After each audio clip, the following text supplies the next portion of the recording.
The following video has been created without the use of AI. Please support your human content creators by liking the video and commenting something down below. Subscribing is optional. Now please, enjoy the show.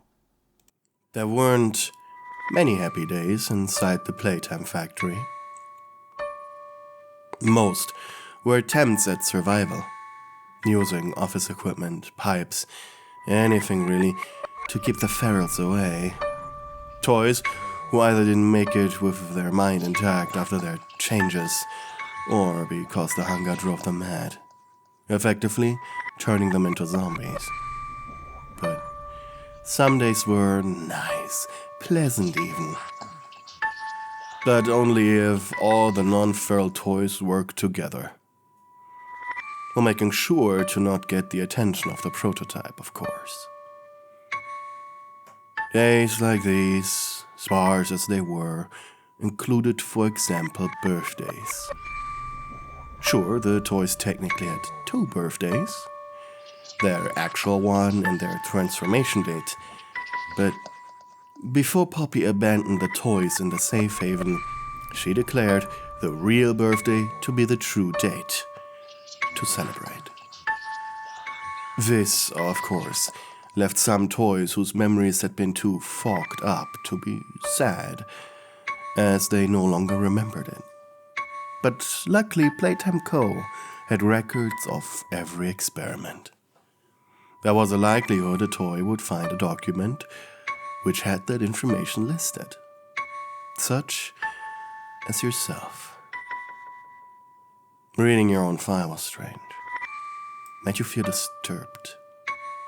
That you used to be that person, but worst of all was the medically induced amnesia, leaving you with no memories of the life you once had, of the person you had been. How much of that human was reflected in your personality, in your thoughts, in your manner of speech, how you walked? It all felt so strangely weird now. There were so many thoughts, and the first chance you got, you burnt the paper in a barrel. Your toy body had the appearance of a Flair action figure.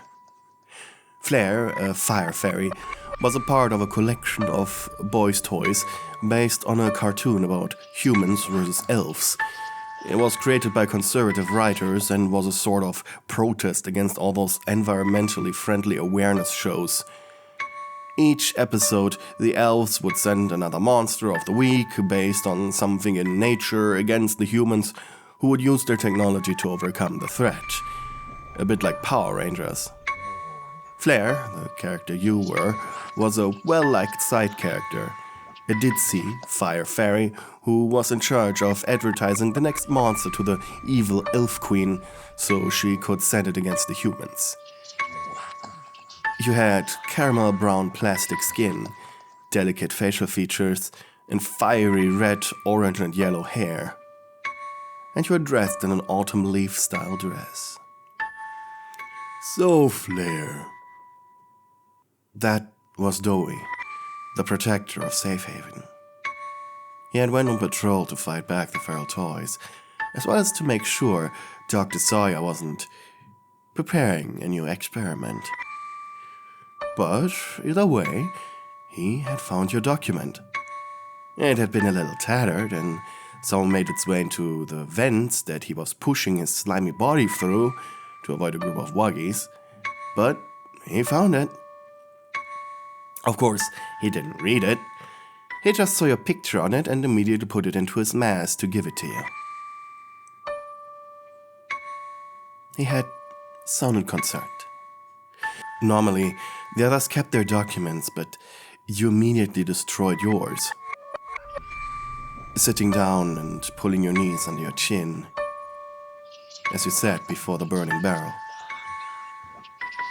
And so, with a concerned expression, he sat down next to you. So, how do you feel, Flair? When is your birthday? When is your birthday? Doey scratched the back of his head, that second question was blurted out before he could stop himself.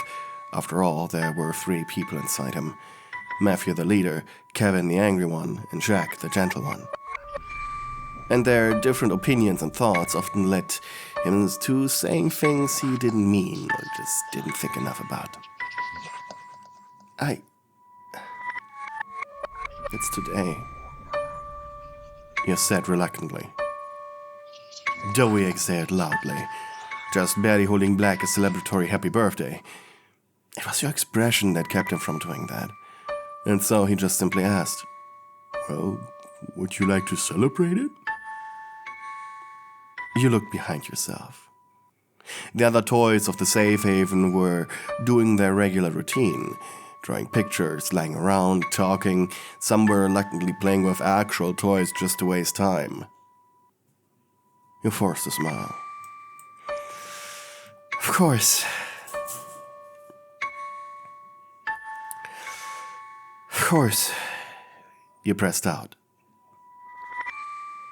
Doey took a moment, looking you up and down, tapping his fingers together.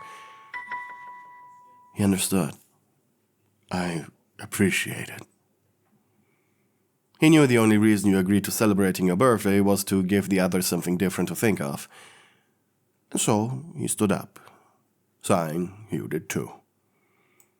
Taking your hand, he raised it over your head. Guess what, everyone? It's Flair's birthday!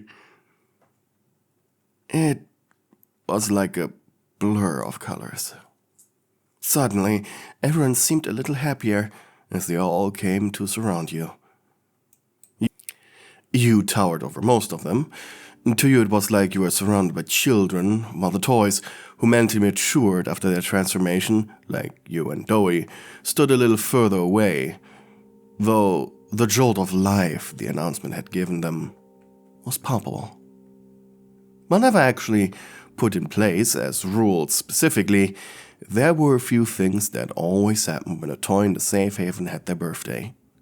First, congratulations. Then, birthday songs. Then food. Normally, the safe haven gave out its rations at the start of the day, and everyone quietly ate them throughout the day. Everyone, of course, ignoring the fact that the tasteless cooked gray meat cubes used to not only belong to a fellow toy, but also at some point to a human. Though the fact that all the meat came from feral toys that were vicious, evil, as well as no longer looking like people, it made it easy on the brain. But some rations were specifically hoarded for emergencies as well as birthdays. A group of toys brought a large table.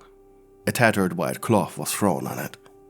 It still had stains from the other birthdays as well as some blood on it.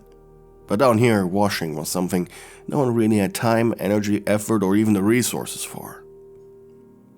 Doey helped organizing everyone so there wasn't a total chaos. Paper plates for every toy in Safe Haven were spread out, and soon the smell of boiling meat came from the makeshift kitchen of Safe Haven. All it really was a dented old pot filled with rainwater and meat cubes. Top of a campfire. But it served its purpose well. On paper plates, everyone started eating, and the atmosphere was the closest to jolly one could feel inside the Playtime Co. factory. After the meal, the next birthday celebration step was karaoke. Probably the most annoying part about a birthday celebration. A very scratched up old best of 80s CD a mummy longlegs had discovered. It was used for that. It was funny. It was really just a CD being played while whoever was singing tried to just match the singers and the lyrics. You watched, as per usual, with very little interest whenever it was going on. Until someone tapped you on the back. Huh? You turned around. It was Doey. Hey Flair, he said, twiddling with his thumbs. I was wondering if you'd like to have a break from all this. You look, sad. The catnip toy that was singing "Wake Me Up Before You Go Go" while coughing up lavender-scented gas was a little sad to look at. Yeah, he sighed, stood up and followed him, with everyone enamored, or ironically asleep, by the catnap's performance. You made your way to one of the safe haven's back rooms with Doey. The room was small and was sometimes used for storage and sometimes as an extra place to sleep, if you wanted more privacy. Doey himself used it when he wanted to be alone with his thoughts. I'm glad you came with me. You nodded. I have been curious. About what? I know you aren't the most cheerful toy. You mostly just sit around doing nothing, which is perfectly fine, of course. Most of us are doing that, but something changed when you read that document. Honestly, I thought you'd be happy. Maybe a little life would return to you. But I'm concerned. You are a bigger body. We all are, just one bad day away from completely losing it, and he scratched the back of his neck. You're a tall one like me, and if anything, you have a better chance at protecting the little ones. So there was your use, and the reason he didn't let you join patrols.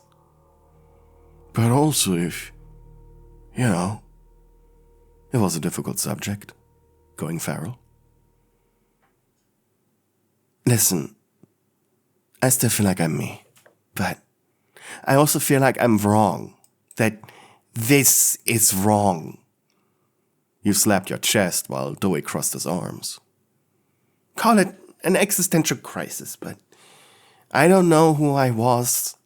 The person in that document is effectively dead. I'm not her, and it feels weird, like I'm a mistake. That it's my fault, even though she volunteered for this. You looked at the floor. I volunteered for this. Do you think I knew about the consequences? Doey took a step forward. He actually knew something comforting to say here. Flair? Amnesia, medical induced or not, makes you forget. Yes, but your memories are still there. Your subconscious knows them. That's why there's a chance after an amnesia, the memories return. Tilting your head, you listened, and that made Doey very happy. What I'm trying to say is, what you're feeling is authentic to when you were human. They're just pushed really far into the back.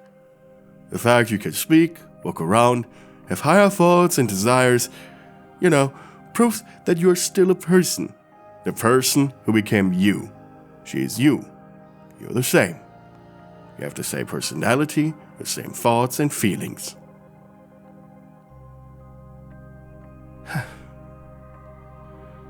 That was nice to hear, actually. I didn't take you for one for pep talks. He smiled brightly and spread out his arms. Come on, Flair, you're teasing me. He laughed, but then he added, was that all you were worried about? Still felt terrible reading that. She is showing excitement about the procedure. Ugh. You quoted from the document. God, I was so stupid. Dejected, you let your shoulders hang. And that's when Doey stepped forward. With large hands and long arms, he gently pressed you against the dough of his body in a warm hug. Surprised, your eyes sprang open. You had never touched Doey before. Whenever he tried touching you, it was always on the fabric of your dress. Out of courtesy. Doey felt soft, with his body having a unique texture that you never felt before. It was kind of like bread dough that had a little too much water in it. It was actually really pleasant. You placed your hands on him. You could feel his body's movements. They felt bubbly. And your hand very lightly sank into his mass. You exhaled through your mouth. Flair? What's with that face?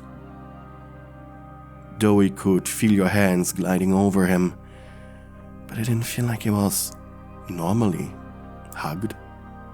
It felt less peppy, less excited, and it felt more. Your fingers were exploring every wrinkle, every imperfection of his round body. It felt better. It felt pleasant. What are you doing? You raised your head to look at his face. You feel nice, he said breathlessly. His mouth turned into the biggest of smiles. Your head slapped against his tummy. Doey, you hushed. Can we try something? You whispered just loud enough for him to hear. Oh, of course, Flair. You let go of him. Your skin felt like it was covered by a very fine layer of oily residue, but you didn't mind that. Stepping away, you closed the door to the room. As you turned around to face him, you reached for your back, pulling at the loop-de-loop that held the upper half of your dress together. Blushing, you pulled it down. Oh, Flair. Do you like what you see, Doey? He actually wasn't seeing anything as he quickly placed both hands on his eyes. Come on, we're both adults. I know, but with our bodies like this, it feels weird. You stepped forward, placing a hand on his chest. I like your body, Doey. I like how it feels. It's nice. And I want to feel more of it. Please. For a moment, Doey didn't speak, as the three men inside him didn't know exactly how to proceed from here. But it was the impulsive Kevin who took charge. Doey's red teeth flashed in his mouth, and he growled. Listen, I never did this, so if you end up not liking it, it's your fault, okay? You chuckled, before reaching for his head. His teeth retracted, as with wide eyes, your face came closer. You kissed him. He even formed proper lips just to make it feel a little more right. Your sensitive plastic skin touching his, though, felt great. It just tasted a little chemical. Understandable. Well, maybe you just don't shove your tongue into his mouth. As you pulled your face away, he smirked. Well then, little lady. Doey chuckled. This feels right, he said. His arms then slapped against your rear, lifting your legs off the ground before gently placing you on your back. If you desire to feel and touch me that bad, why don't we try getting a little deeper, He hummed as he formed a thick, long tentacle that glistened in the light of the room. Grinning, you placed a hand on his cheek. Now this is what I call a birthday.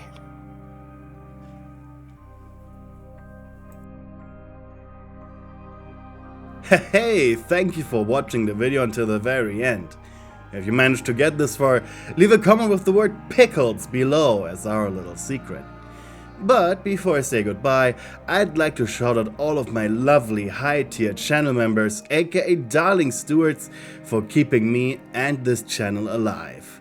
We have Jaws, Melofia, Nicole Hatcher, Maxicat, Alison Watkins, Bella Mare, Mystic Jade 111, Giovanna Moretti, Twilight Mia, Angry Boxman, Hella, Anonymous Weep, and Nicodemus D. And lastly, I'd like to mention all my other supporters for being awesome, and thank you. I'm eternally grateful for all of your donations. Thank you and goodbye.